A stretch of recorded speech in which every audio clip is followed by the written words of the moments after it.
सदर मुमलिकत आरिफ अलवी ने इंतखाबी शेड्यूल जारी करने के लिए चीफ इलेक्शन कमिश्नर को खत लिख दिया। खत में कहा है कि चीफ इलेक्शन कमिश्नर दोनों सूबाई असम्बलियों में इंतखाबात की तारीख का फौरी ऐलान करें। आइन ताख़ीर की इजाज़त नहीं देता। सरबराह मुमलिकत होने की हैसियत से उन्होंने आइन के तहफ़्फ़ुज़ और दिफा का हल्फ लिया है। खूने नाहक बहुत पी चुकी ये जमीन, अब कोई दिन में ये खून उगलने को है। खत्म हो जाएगी ये तमाशागरी, वक्त पलटेगा रोजे जजा की तरह। ये जो पेशावर में ताजा लहू है बहा, एक क़यामत करेगा फलक पर बपा।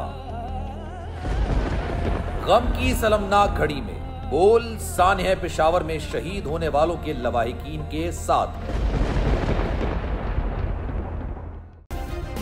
सब्सक्राइब करें और बेल दबाएं ताकि कोई खबर रह न जाए।